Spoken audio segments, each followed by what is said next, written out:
Good morning, everybody. We're back with another fun episode of the Tim and Tim Show. We're making moves in multifamily live every Tuesday at 10 a.m. Eastern Time. Tim, how you doing this morning, man? Uh, Busy. Busy. Yes. I didn't get a can't complain. Busy. Yeah. Busy's good. Busy can be good, can be bad. But Yeah. never complaining about growing. No, no, not at all. Well, how was your Memorial Day weekend? Busy. Also busy. Oh, let me tell you, Wrightsville Beach was busy. I bet. I bet. Like even the lake was packed, the pool was packed. Everywhere I looked, it was packed. Yeah, yeah. So I can imagine what the beach was like. Somebody posted it was like if you had walked from Military Cutoff and Oleander, where that major intersection is before you get to Wrightsville Beach, like you could have walked to the beach faster than you could have driven there because it was just Yeah. just locked. Like Yeah. nobody was going anywhere. I saw Um, I saw one of my neighbors. We've lived beside each other for 16 years. We saw one of my neighbors, and he had been out on the lake all day Saturday, and I saw him Sunday. I was like, "How was it?" He was like, "Dude, it sucked." And yeah, I'm like, "How you know better? Like I you've know. lived here forever. Like you know better." Even I knew, I finally took my boat out for basically the first time this year, and I knew better. I knew it was going to be nuts out there, but like Yeah, I was like, I don't care. I yeah. don't care. That's how he was. He was like, "Man, the weather was awesome. It was Yeah, 90 the weather was degrees. I wanted great. to be on the boat." I'm like, Yeah, "Okay, all yeah. right." So, all right. So this week, this has been coming up in conversation a lot between Tim and I. We are starting to have a significant amount of units under management. I mean, assets under management is one thing, but units under management is another. And some of the things that we consistently talk about and we have to remind ourselves about are the key principles of how we do the asset management at Vive Property Management. There's two major differences that you have when you're doing asset management on a value add deal versus a stabilized deal. Yeah. And Tim Best, I want you to chime in here. And what are those? You have this like really nice saying in order to help make it easy to remember. But what's your key term when it comes to at the principles of asset management? Yeah, so I really just boil it down to three things, guys, and because I don't want to overcomplicate it, so I really boil it down to charge it, collect it, keep it, and that's really what it comes to. Like, charge the rent, actually collect the rent, and then keep as much of it as possible. Yeah. So if you think about that, it really comes down to, get your rents where they need to be. Actually, I always love these little bubbles. I And don't it know how doesn't. I do it. I don't even know how I do it. I don't know. It Um, doesn't work for me all the time. I mean, yeah. So charge the rents and then collect them, right? Because that's the biggest thing. Delinquency can kill a deal, right? Or nobody wants to file eviction because somebody didn't pay. And then expense management, and that's where the keep it comes from, right? If your expenses are out of line, it doesn't matter what the hell your rents are. um, you're not gonna make any money. So you got to start with charging it, collect it, and then keep it. That's really what it comes down to. yeah. So when we're doing value add deals, the way that we have structured payroll with our employees is in order to increase the charge it mindset. So the way that we bonus our on-site managers is if the current rent is 500 and they either get a new tenant or renew the lease at 1,000, I'm going to give you a $500 bonus. And what that does is it helps us get that charge it line completed as fast as possible because then we have our team members rowing in the same boat as us because they want to make those large bonuses and have like a really, really good year. I mean, some of our managers are managing 100, 130 units. I mean, that and average rent increases, I mean, could be $500 to $1,000. I mean, they can really crush it in bonuses in one or two spread out over 1 or 2 years. Which is critical for us, right, on the asset management side of things, because we're typically buying a lot of these value add deals with bridge loans. We have a 2-year time horizon. So we need to figure out how to charge it as fast as possible and get our rent line items up. And that's one thing that we found has been incredibly successful with incentivizing our employees and then also like making it a game. The person who's got the most amount of renewals or the biggest rent increases on a percentage basis, because obviously you can't hold one person to a 550 unit apartment complex the same as a 90 unit, right? Yeah. Um, So that's one way that we've started to incentivize, not started to, how we've always incentivized our employees to help us Yeah. charge it. Because the faster we get to that stabilized rent roll with maximizing our rents and reducing our loss to lease as much as possible, that's going to get us to the point where we can refinance, right? Yeah. So paying attention to the other pieces are very, very important. Don't get me wrong. But the driving factor when you're doing a value add deal is getting to your max rents as fast as possible. And that's one way that we found us able to do that. Yeah. And then guys, like, and then going into that second piece, this is a lesson we learned from third party management when we were working with third party managers is we noticed that a lot of times, third party managers, they're basically making income on lease bonuses off putting tenants in there and stuff like that. But sometimes they get too focused on putting a tenant in and not putting a quality tenant in.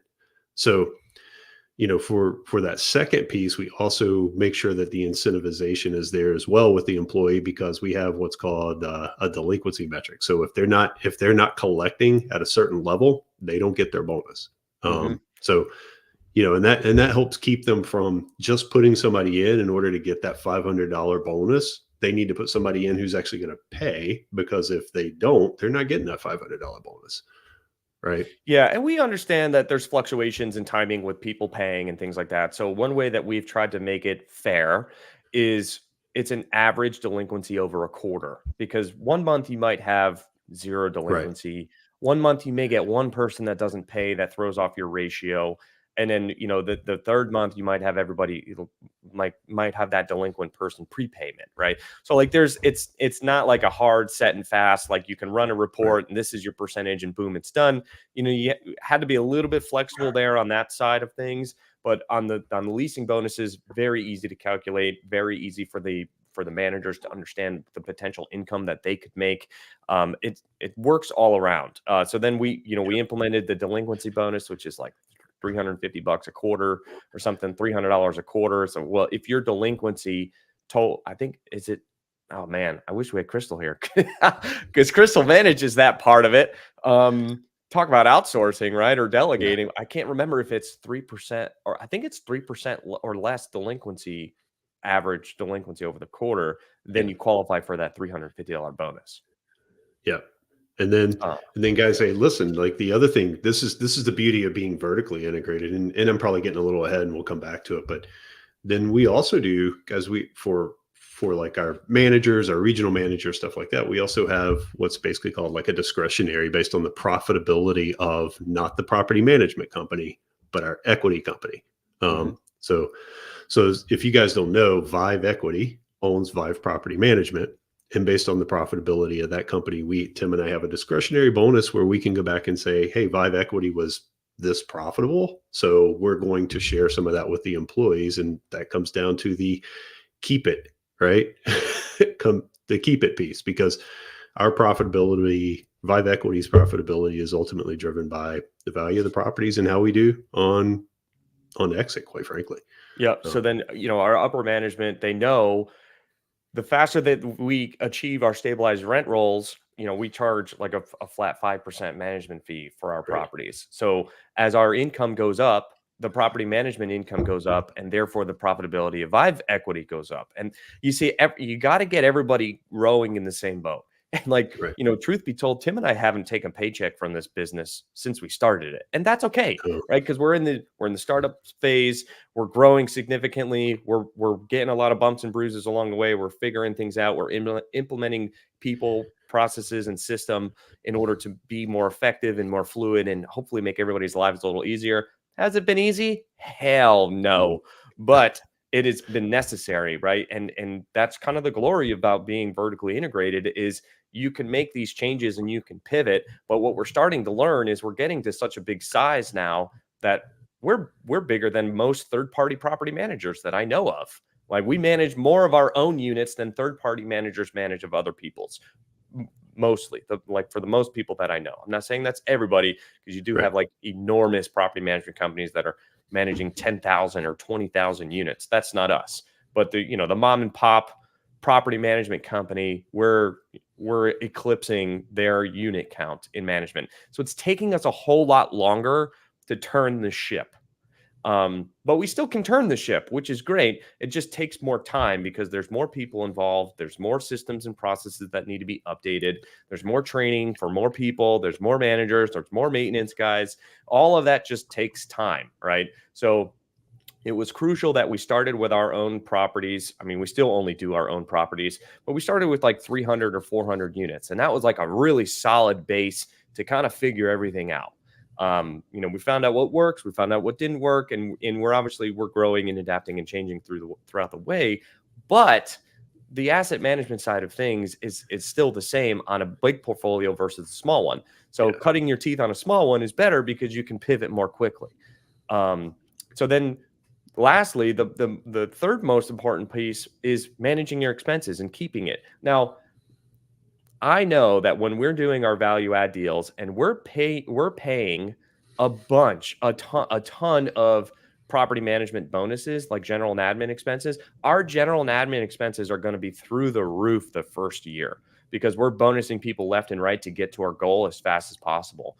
But that is not the case. When you start to get to a refinance, you can literally track in your T12 when you think you could be close to refinancing, not only because your NOI is going up and your gross income and your GPR and all that stuff is going up, but your leasing bonuses start to phase off because they've already, like, the managers have started to squeeze out as much as they possibly could. They've taken out the bulk of the growth of the rent roll increase. And sure, we might not have been profitable the first 6 to 12 months, but in months 14 to 24, you start to see that NOI continue to go up because what you paid for in a leasing bonus 12 months ago, you're realizing today, right? So we collect 11 months of that income and we pay out 1 month of it. So like when you look at it on the average of 12 months, you start to see that NOI go up and no real changes in your expenses starting to drop in the general and admin bucket because you don't have to pay that leasing bonus anymore. Yeah. And guys, like, in all fairness, like, this piece of it, this is one reason why Tim and I preach mentorship and coaches and stuff like that is, this piece of it, that leasing bonus, in all fairness, like, that came to us from, somebody that's been operating like this for 20 years, so, as we started to talk to him and he started to explain why he does it that way, I'm like, man, that really makes sense. Because again, one of the things we saw with third party property management is, they're kind of after that tenant, not necessarily the quality tenant. And then two, they would give basically the same bonus for a lease renewal versus a new lease and things like that. And we're like, I don't necessarily want to do it that way. I want to incentivize them a little bit more on the top line, at least in that first year. Right. So, it's just kind of a way to take, how these incentives work in-house and do it our way, basically on our business plan, and how to align our staff with like what our business plan is, not necessarily, how to, I don't know, game the system, if you will. And I think you're skipping over a big part, though. It's like it's on our dime too, right? Yeah, Because the sure. profitability of our companies is basically non-existent because we're Right. more so focused on the long-term equity gains rather than the cash flow today. Right. And Right. sure, trust me, it doesn't feel great. It sucks. When you're going through it, it hurts, right? But like, at the end you can see the light at the end of the tunnel. It's like, oh man, if we stick down this road, we're going to be so well set up into the future. We'll get through this difficult period and then we'll start to smooth sail from there. I mean, smooth sail from there. Right. In Yeah. theory. Yeah. Depending on what the Fed does, right? Oh, Jesus. Yeah. Yeah. I think today's May 28th. I think they're meeting like in this week or something for the June 1st meeting or something like that. Yeah. But somebody texted me. They said that the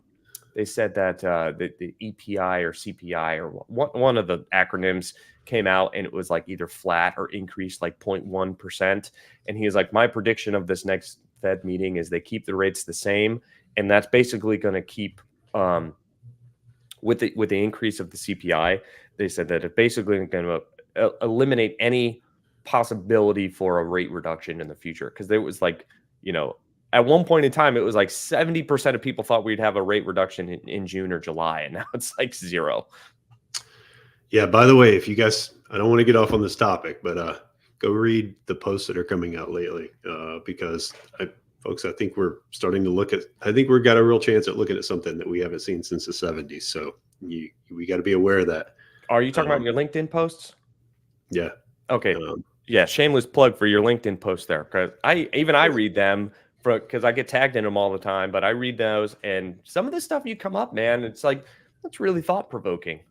yeah. So thanks, but yeah, I mean, guys. By the way, during the '70s, what was one of the top three assets to invest in during the '70s? Real estate.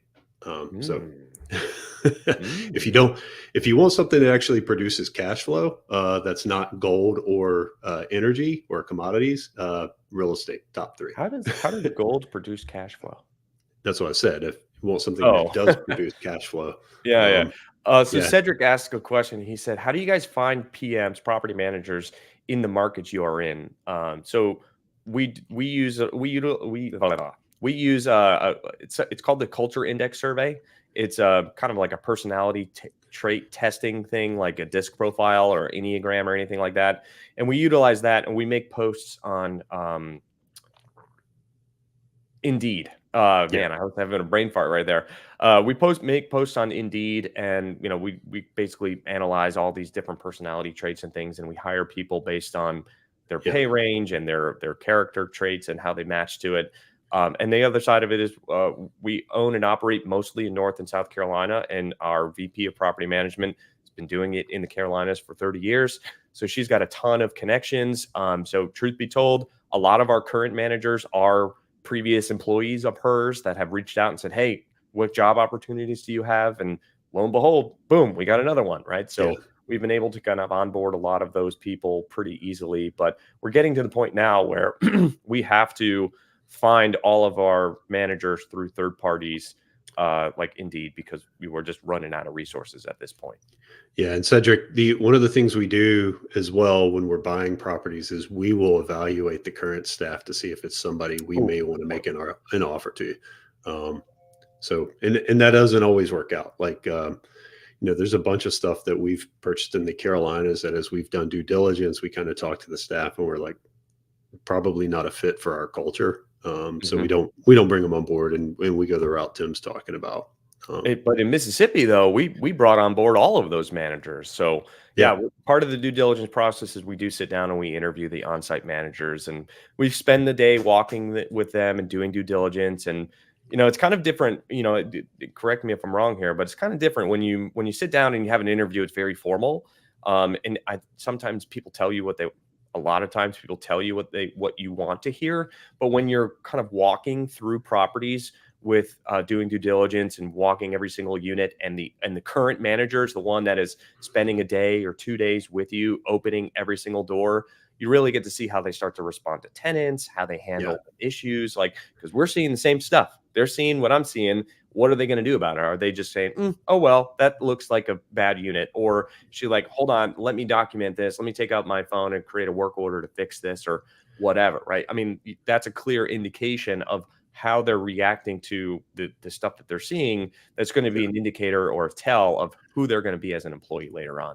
Yeah, so remember, due diligence isn't just about the property. Sometimes it's about the staff too. So like Yeah. Tim's talking about when we're going through that day of due diligence and walking or multiple days, it's proven to be a really good time to kind of check out the staff and is that somebody we want managing our property? Right. Right. Yeah, because Yeah, there's the because barrier the barrier comes down, like, a little after, bit, the yeah, first, like, 20-30 minutes of, like, spending time together. It's kinda stiff, and, they don't know what to expect, but, like, you're on unit number 145 in 95-degree weather. Let me tell you, true colors start to come out when it's hot oh and yeah, uncomfortable. yeah, and then you get to see how they respond to the tenants, right? And you go, hey, is this the kind of the mindset or the attitude that I want? Yeah, yeah, because Managing like, my you tenants. gotta Yeah, remember, like, they're gonna be wearing your T-shirt or your polo or whatever you give them as an employee. So, yeah, do you is that person going to be an arm or extension of who you wanna be yeah, represented as? yeah, for sure. So good question, Cedric. But say let's pivot back to kind of Yeah. what we were talking about for a second here. So we talked about like value add versus stabilized, right? Like once Mhm. you're through that value add period, where we've quite frankly, where we've seen some examples, a lot of times the asset management staff or the property management staff, sometimes they have trouble making that shift in the mindset from I'm in value add stage versus I'm in stabilized stage, right? Like once you get that initial pop, I'm not saying you stop trying to increase rents or you stop trying to Mhm. do those things, but there does come a time when you're like, okay, now I'm not necessarily going after that aggressive 100 $150 rent increase. I've got my NOI, I got my top line where I want it to be, my expenses are under control, I'm collecting. So now it becomes about like, I want to keep good quality tenants on the property, because once you're stabilized, one of the biggest impacts to your expense line is turns, Mhm. right? Repairs and maintenance and turns. So if you got good quality tenants in that are paying, then maybe I don't want to go try to increase that guy to $125 next month. Maybe what I want to do is go, hey, for 30 bucks, 40 bucks, 50 bucks, whatever it is, if you'll stay, our new rents are $150 more, but we'll let you do it for 50, because I don't want to turn your unit. I don't want you to move out, Mhm. because that I don't want to take on the vacancy to turn your unit and find a new tenant, right? Yeah. So it starts to be a mindset shift, and you start to get less aggressive on the top line and more aggressive kind of in that stabilized line, which is more about collections and expenses, right? Yeah, Um, I don't think people focus on that enough, because you're right. Once you get your rent roll to where it needs to be, and you refinance into stabilized debt, I'm not like the first year is I'm going to spend money to make money, right? And that's by paying out the bonuses and going after aggressive rent bumps. You're gonna eat some vacancy. You're gonna deploy your capex budget to renovate the units. You want to go aggressive on that as fast as yeah, possible, right? And achieve your goal. But once you get to that refinance stage, or as you're starting to approach it, you start focusing on keeping good tenants that are paying the rent so you don't have to pay it in vacancy and turns and costs. So, what does that look like? I mean, a lot of the units that Tim and I own are about $1,000 a month rent average. 1,000 to 1,100, right? Use $1,000 for easy math. So if you give a notice to a tenant like 60 days out that you're going to go up on the rent $150, which is a big increase, 15% increase on $1,000 rent. Well, that tenant decides, well, they don't really want to pay $150 extra, so they're going to move out. Well, it takes you 7 days to renovate the unit, right? At that point, because maybe it was a classic unit or whatever, right? So it takes you a couple days to renovate the unit, and the asset type that we deal with, sometimes vacancy is a little longer than expected because there's extra rules and regulations around who can and who can't live at our property. So sometimes it takes us a little bit longer to fill a unit if we can't find somebody that meets the LIHTC requirements. So not only did you miss out on $1,000 month rent, it cost you $500 to touch up the paint, another $300 to clean the carpets, and then you had to pay another $450 because that tenant was kind of dirty and have the unit cleaned, right? So like you spend $1,000 in vacancy and also $1,500 to $2,000 in turn costs. It really cost you, make it easy math, cost you $3,000, right? $2,000 for your turn and $1,000 in vacancy. It cost you $3,000 in order to go up the rent $150, right? Conversely, is if you just increase them $50 or $30 or $25 or something, right? You go up a couple percentages every year instead of this big jump. And now your tenant stays. Now yeah, you just kept a $3,000 to your bottom line. Maybe you have to go in and do some, I don't know, do something. Maybe there's a faucet broken or something. I mean, you're talking about a simple work order now instead of a full unit turn, where you don't have to right, prep this unit. You don't have to pay for marketing. You don't have to pay a new leasing bonus to your manager. There's so many other things that go into turning the unit and eating the vacancy than just fill the unit with another person. So when you get your property to the point where your cash flow is going to be where you want it to be, your goal is to keep tenants, right? And go up a little bit every year. I mean, if you qualified on your refinance on in-place cash flow, you don't, by definition, you don't have to go up on the rent, right? Right. You should, right? Because everything goes up, taxes, insurance, yada, yada. Those all go up. So you should go up, a couple percentage points per year. But if you start doing those 150 or 15% rent increases on your in-place tenants, they're going to leave and go somewhere else. So you're better off keeping your tenants and keeping your expenses low. Yeah. Yeah. And this is part of the reason why, like, when folks talk about, like, I'm buying a property from somebody and they've owned it for 10 years.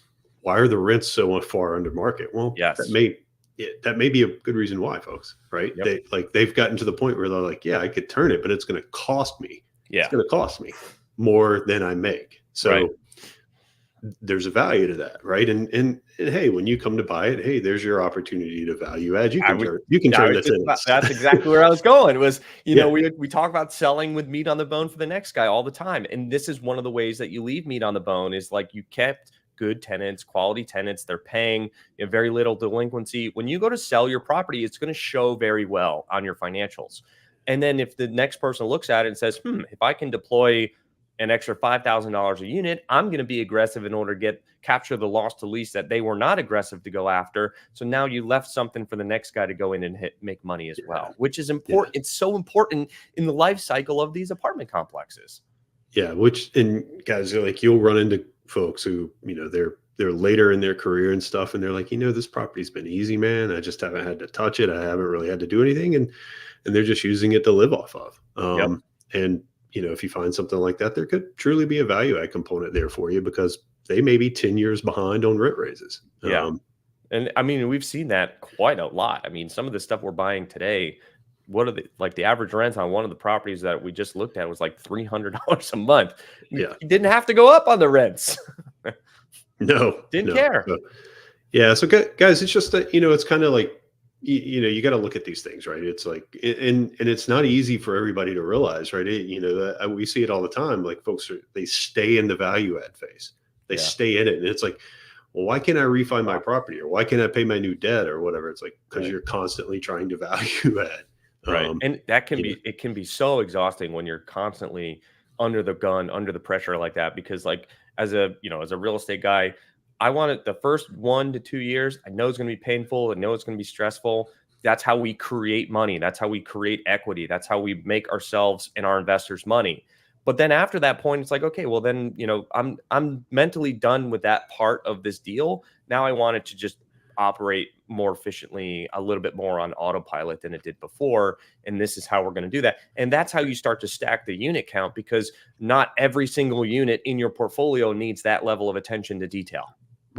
Right. I mean, and you think about it, like a lot of property management companies, that's how they want that too, right? They want that property that's not going to be a lot of work, because now they're going to be able to collect a property management fee on the income coming in every month. They're not going to have to spend a whole lot of time scheduling contractors and scheduling unit inspections and turns and marketing and phone calls with tenants and applications and all. Like, that's a huge time sink on the property management side, which is, obviously we own our own property management company. So we're getting double whammied, right? We're getting whammied on the equity side and on the property management side, right? So it's important you're analyzing these deals and you're doing your asset management with the right mindset of, am I in value add mode or am I in stabilized mode? Yeah. Yeah. So really good point, man. And good topic. Cause I think this has been really true and kind of on our minds lately, because we're going through a phase right now where we're bringing on a lot of value add, but we're also dispositioning some things that are stabilized. Mm-hmm. And, as we're working through it and we're talking with our broker and with our partners and stuff like that, it's like, guys, we need to be focused on stabilization, right? Yep. Like making sure we show a good path or a good runway of this stabilized asset, right? Because we're basically pitching people, if we've done the value add, right? Yeah. You don't have to. And here it is. This is how it operates. Yeah. Right? And one way I like to say that as like kind of a closing statement here is understanding your avatar, right? So like when you go in and you do your value add, knowing who you want to sell to is going to dictate how you run your property, right? And having an understanding of what your avatar is looking for is going to help you manage your asset effectively so that you can sell the property effectively, right? So like, if you're going to sell this as a value add deal, like you got to make sure there's enough meat on the bone for the next guy to do it. If you're going to try to squeeze the rents as much as possible and make this thing run efficiently as possible, you need to show that on a T6 or T12, the next buyer is going to be able to come in and just be on easy street and just own this property because we did all of the work already. So they're going to be paying a premium price for less headache of a property because you've already come in and done all the work. Yeah. So knowing your avatar on your exit is going to be is absolutely critical so that you can position your property well enough to make it desirable to buy. Yeah. Well said. So, All right, all right, folks. guys. Well, thanks again. I appreciate the everybody joining, and hope you learned something. And thanks for the feedback. And we will see you next week. All Peace. right. See you guys.